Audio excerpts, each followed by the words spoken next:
Welcome back to On the Raw Branch. Yeah, so... Are we on now? We are on Oh, okay. now. Again, listening to the beautiful melody. It does bring up the point of wondering, like you were saying, about the nurses actually being real people or not. Right, like, so... kind of interesting after seeing that all happen. Yeah. I think this was the clock. And you know, it... Nope. I kind of wonder if maybe there was going to be, like, another alternate ending or something like that, where you can use the Aglaopohodus instead. Right, where maybe you get to choose who you use it on. Right, so if you use it on Sybil, you don't get to use it on Lisa, but if you miss using it on Sybil, maybe you have a chance to use it on Lisa. So that could also maybe be some kind of cut content sort of thing. Fuck you too, Clock! I mean, yeah, that could have been interesting. But yeah, you're right. It definitely does beg the question of, are the nurses in the game real people? Yeah. Jamie, remember, don't save over your save. We want to put John on... Right, you can make a third save if you want as well. Yeah, do that. We'll go third nowhere.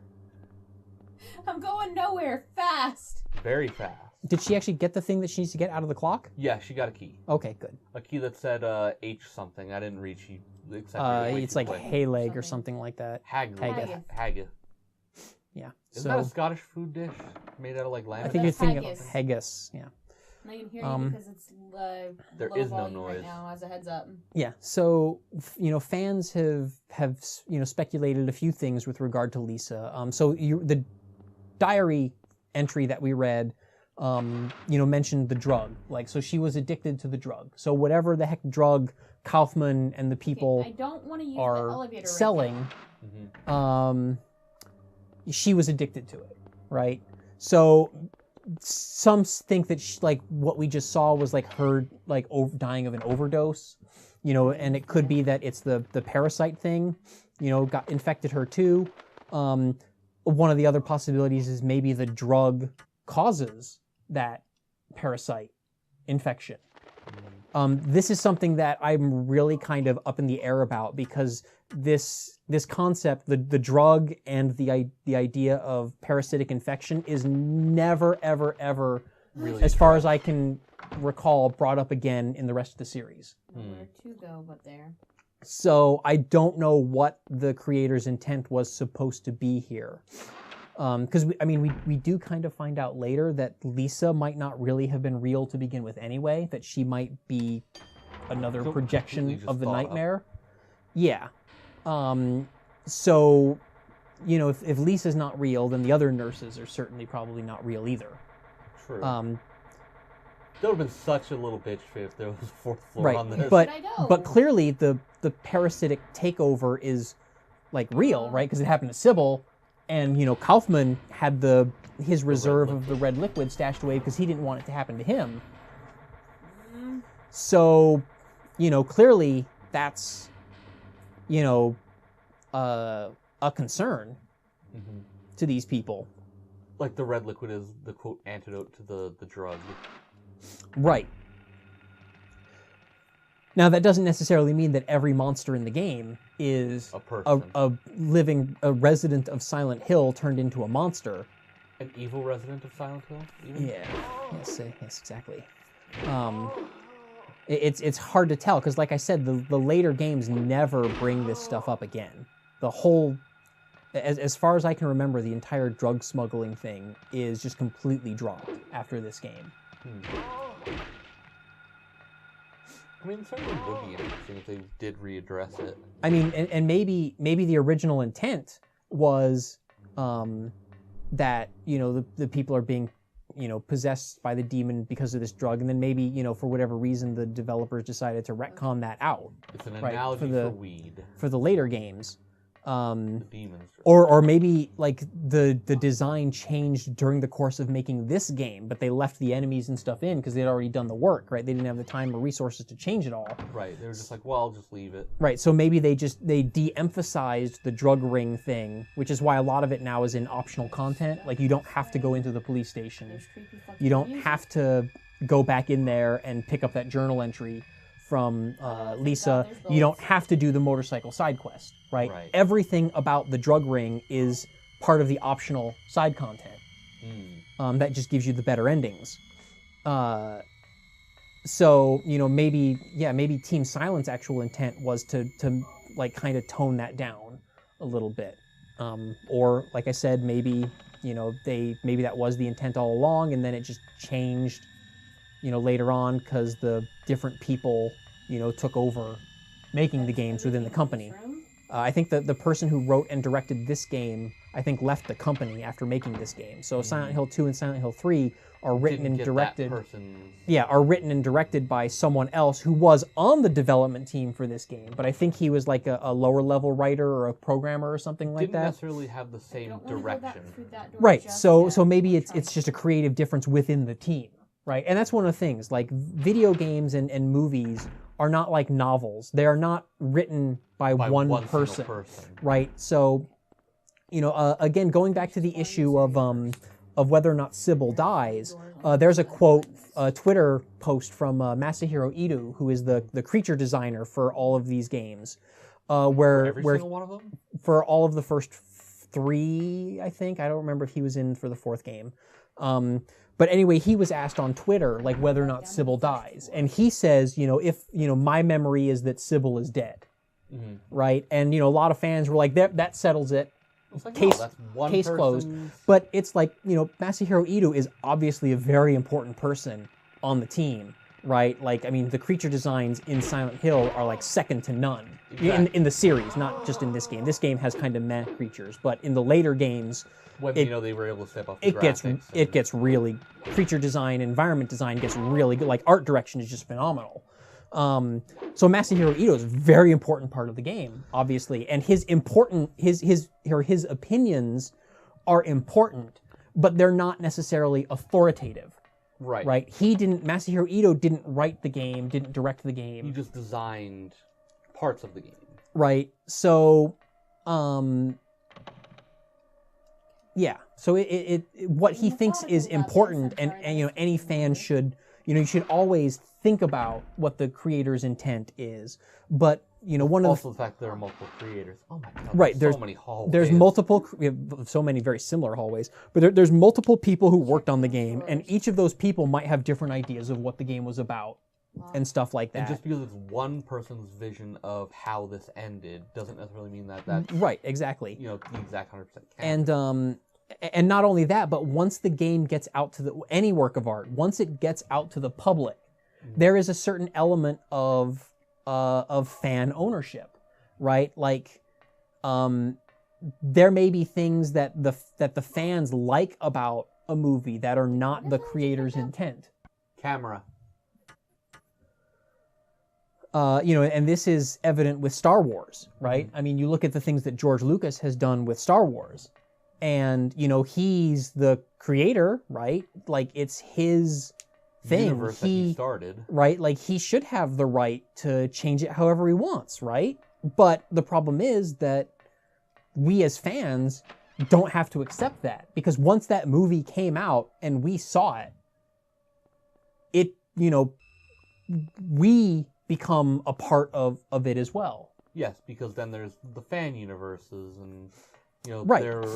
Everyone's like, you know, they're fans. Right. So, you know, the creator of a piece of art might create something with a particular intent, but you might end up with a situation where, like, you know, the overwhelming majority of fans, like, don't agree get with something else out of it. Like, they interpret something differently than the game's or than the art, you know, piece of art's creator might have interpreted or intended.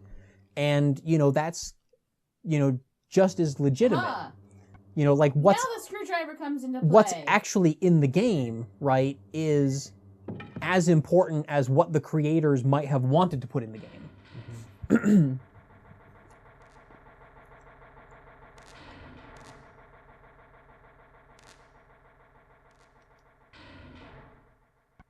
And this has come up, you know, one of the more controversial things that I've written on my blog, and it's something that I still kind of fight with internally, is there is a popular fan conception that, you know, Pyramid Head from Silent Hill 2 Right. is this like raging, That's like annoying. sexual, like raping that monster that just goes around the game raping everything that moves. Mm-hmm. And you know, like if you ever go on to like DeviantArt or Rule 34, Well, you're gonna see yeah. a lot of really messed up stuff involving Pyramid Head. You just look up, not even on sites like that, just any memes Probably about. Google search it. Yeah, you just look up Pyramid Head on Google, and you're gonna find a lot of very sexually charged stuff.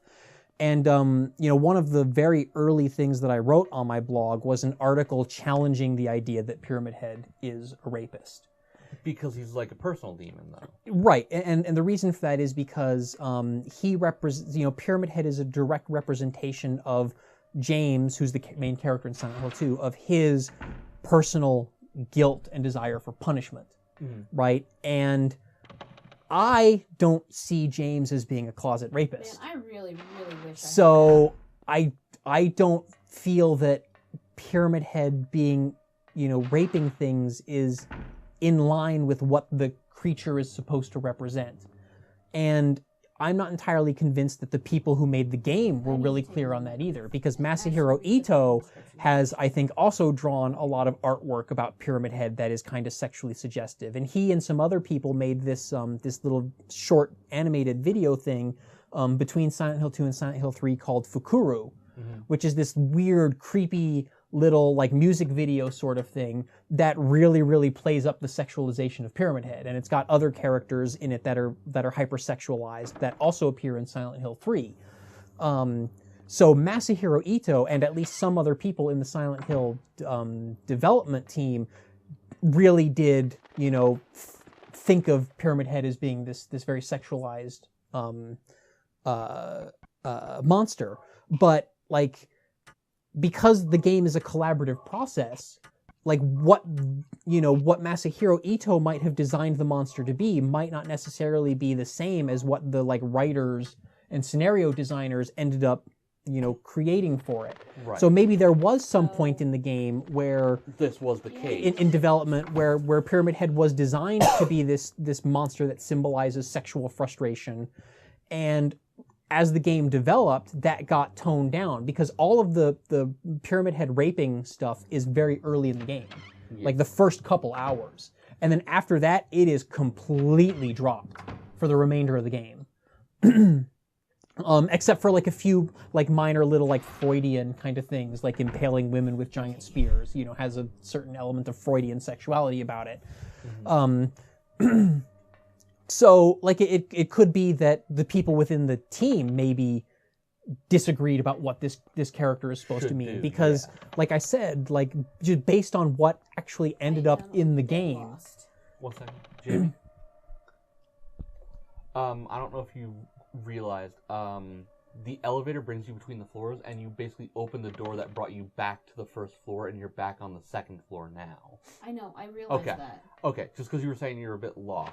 So. Well, no, I realized that it was a portal. It's just that I am a bit lost as to what to do. Okay, so there's this room where you... Was it this room or was it another room where you need to get the key, but you can't get it off the wall because there's electricity? Yeah, okay, so I think what you need to do, Jamie, is you need to go downstairs to the boiler room, and you need to shut off the boiler in order to cut electricity, and then get that key. Was there a basement option? There wasn't. That's problem. what I remember. I think you have to go down to the first floor, and I think there's a door that's probably going to lead you to a staircase. I think. I don't remember for sure. Again, it's been so long, and it's really easy to confuse this area of the game with the first visit to the hospital. When I was on the first, when I got into the elevator, on the first thing I did was press floor 1. It wouldn't let me because Maybe it's the third floor then. Right, but I think there's stairs that go between the second and first floor. Try the third floor because you haven't been there yet. Yeah. Because that's the only thing that's like, well, this is this. Yeah. I'm just rechecking all the rooms that I can. I mean, it's not particularly interesting. I'm trying to hurry it along, but... Well, it's not like we're like, Jamie, why are you taking so long on the puzzle portion of the game? Yeah. It's just let me see if I can help you figure it out, like, real quick. Just like a prod in what's hopefully the right direction. Yeah, I kind of haven't even been really paying attention to what she's been doing because I was so into the discussion about, you know, authorial intent and monster so rape. many rooms. Yeah, and all the hallways are the same. It's easy to forget which hallway is which. And Jamie, you apparently have an amazing sense of direction because when I remember when I played this section, I was friggin' lost as well. I do have actually a really good sense of direction. That's yeah. one of my things that I'm quite proud of. Which is why, I mean, like, I just check, whenever I check the map. Hey, here's somewhere you haven't been yet. Yeah, this looks like something that could do something. Hey, it's an alert. Yes, indeed. You know what, to be fair... I know, I'm joking. To the light of the So again, you know, I'm a little wishy-washy on the whole Pyramid Head rape thing myself. Yeah. You know, I wrote that article on my blog like a long time ago when I was a lot more adamant about my position, and over time I've kind of like softened it a little bit. But, you know, I still think it is important to remember that, you know, just because one person on the creative team maybe says something about what is supposed to be canon, right, or what the intent was, that's not necessarily representative of what the whole team was creating. And I always feel that what's actually in the game fuck this noise. trumps whatever the creator's intent was, right? Because, I mean, if you kind of think about it at just a broad level, nobody ever intends to make a bad work of art, right? Right. So... like, I'm not going to say that a movie is a good movie because I think the author intended to make a good movie, right? If it's a terrible movie, it's still a terrible movie, regardless of what, you know, of how, you know, good the creator thought it was going to be. Okay, so this is fun. I'm going to take a moment and put my headset back on. Yeah, sure. So I have to figure out the fuck these pictures have to do with the fucking... Unless I'm not supposed to be here yet. But yeah, anyway, my biggest hang up again with the whole Pyramid Head thing is that if Pyramid Head is supposed to represent James's unconscious desires, then, you know, yeah, James does have a lot of pent up sexual frustration. Okay, then and Pyramid Head's very design, you know, is representative of that. But, like, I'm just not really comfortable with the idea of rape because I don't see James as being a rapey kind of guy. He's kind of a creepy guy, but, you know, and I don't know, maybe some... he could have maybe on some level been that way, but... Right. Well, and I mean, you know, lust, we all have lust. Yeah. You know, I mean, that's... everyone. Right. You know, and some of us feel more guilty about it than others. But, you know, just because James maybe, you know, was checking out, you know, girls or whatever, you know, while his wife was in the hospital, you know, or after she was dead, you know, like, that's not something that he, you know, I mean, he could very well feel guilty about that, right? But, like, for that to be elevated to, like, rape that's where I kind of get uncomfortable about the whole thing. You know, that the sexual repression is one thing, but, like, you know, to me, saying that Pyramid Head is a rapist kind of implies that James is too. Yeah. Oh, and I figured out... It's gotta have something to do with that camera. Light illuminating the darkness. Yeah, it does have to do with the camera. Basically, she's supposed to turn off her flashlight and take a picture. Ah. Yeah, that would be... So, Jamie, the camera has its own flash. Oh. So the thing I've been accidentally doing the entire fucking game. Yes, you're finally actually supposed to do it. Though the one time... Now we just have to hope that she stands in the right, you know, I think you have to stand in front of each individual picture and take it. Take the photo. And I don't remember if you actually do have to have your flashlight off or not. Probably. I mean, it makes sense because it says it has its own individual flash. Yeah. Okay. Oh, I see what it's doing. So, I think I have to make those shapes. That certainly sounds reasonable. Hey, at least it's nice enough to put it there. So triangle, arrow, and right bracket corner. 90-degree angle. Let's do this. Now she just has to figure out how to make those shapes on a 3x3 grid.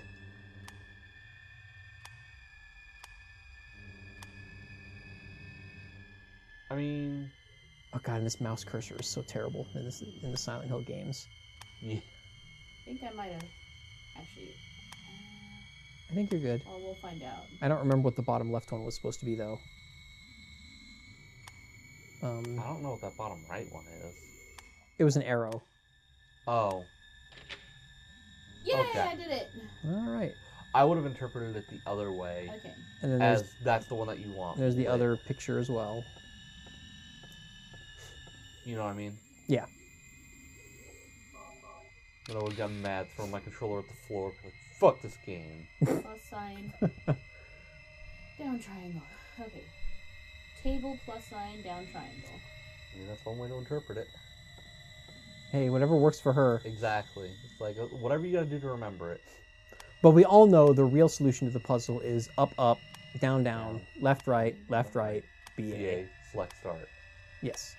Don't forget that. That's very important. For 2 players. For 1 player, it's just start without select. But yeah, I always played Contra with 2 players, so I always had to do the select start one. I actually never really got to play Contra much with people. Alright. Heroes always choose the right. Let's see what's in here. Probably not something Probably pretty. more puzzles. It's a reminder of the red liquid that you didn't pick up. If you didn't pick it up. Reaches height from oblong leaves with white blossoms. Oh, so this is sort of like a history of like what the drug is. Yep. Hey, look, drugs. And it's unclear if this is the drug that's being sold or if it's an ingredient of the Agleo Pahotis, which I think every time I said that word, I've been pronouncing it differently. I mean, I'm sure someone out there, like, in like 15 years will eventually do a compilation of that for you. Yeah. Certainly won't be me. I don't have that kind of time. Was that it? That was literally it in this I think room. there's Can you read that little piece of paper on the floor? I've been trying to. Maybe you can't. It's so conspicuous. It looks like you should be able to read it, but maybe you can't. I guess not. I mean, I can look at it real quick and No, see if there's a thing that says, like, this is readable. No, I'm pretty sure it's not. I think it's just some very poorly placed asset. Or maybe it's something that you were supposed to read and it doesn't. Yeah, they cut it or it's broken. It doesn't work. Or maybe that. Oh yeah, maybe that is the. Maybe that's the fire memo that accidentally got cut in the North American release and was fixed for the Japanese and European Fire releases. memo? Yeah, so there's a memo that clarifies that a house burning down was the result of an accidental boiler explosion rather than like arson. But that memo is not available at all in the North American version of the game, and that leads to a lot of that changed the way that a lot of people interpreted certain parts of the game. Yeah, it just there was just stuff to read. It's like I don't know if like the version that you have, I guess, doesn't have that fire memo thing. Right, this is the North American version, which does not have that particular memo. Hey, look! I'm only slightly mad. Now we backtrack forever. Yeah, it's kind of anticlimactic, right? I mean, you go to this like crazy altar-looking thing, like it looks like this should be like a boss or something like that behind one of these doors, but like no, it's just a key for that puzzle that you didn't finish half an hour ago. Time to go back. Yeah, now you got to backtrack. Yeah, so this area is a little bit annoying in that regard, but again, the whole point is you don't have a map, and you know the purpose here is to make you uncomfortable because the entire game you've had a map. And now that's taken away from you, and now you have to constantly just keep going back and forth. And you're forced to navigate by landmark in a set of hallways that look so similar to each other that it's almost impossible to remember which is which. But it looks like she did a pretty good job. Yep. Because this is indeed the birdcage room. Hooray! Congratulations, Jamie, on having an excellent sense of direction. We finally get to open that bird cage and find out that this is the key to open the other key to the other bird cage that's in the next room. Okay, I believe this key opens the stairs to go down to the boiler, to turn off electricity, to go up and get the last key. Probably. So, some semblance of near the end of all this? Yeah, I mean, after this is, like, the final boss fight. Oh, So, I mean, we can maybe do a break here. I mean, is it a particularly long boss, or? What the hell? I mean, it can be. When did the shadows become... But we're probably going to want to do some commentary during the credits and stuff like that, too. So we should cut, like, right around here and... Yeah. Maybe, like, as soon as she finds the boiler. Right, maybe have Jamie... boiling. No, it's the kitchen. Uh-oh. Uh-oh. Did she save recently? This is an insta-kill death trap. Uh-oh. Ladle, why are you on the floor? She's supposed to use the ring. Ladle. She's supposed to use the ring to close the chain. While she does. When she leaves the room, do we need to stop her? Because she has not saved recently. Oh, God. I'm torn about whether or not to... If she goes to leave, I'll stop her. I don't know. I think we have to let her do this one. Do we? Like, do we really want to backtrack all that? I think so. I mean, we can do it off camera. Like, I think she's gonna do it. I don't know if she heard us or not. I don't know. She's gonna do it. Surely I got it. Got it in one. All right. Well done, Jamie. Congratulations. You just avoided an instant death trap. Oh. At least those sound canceling headphones work well enough when the background music is playing. Oh. Amarith and I were just debating whether or not to stop you, and Amarith was going to stop you from leaving the room, and I said, no, I think we have to let this one play out. So what would happen there? If you do not put the ring on the chain, like the refrigerator doors burst open and like a tentacle monster grabs you and pulls you in and kills you. And then it's back to the last save point. Which was about half an hour ago. But now that she did not die, I think we should probably... Next time on the branch. Continue this next time on the branch. Yeah. As Jamie gives us horrified looks. It's the only instant death trap in the entire...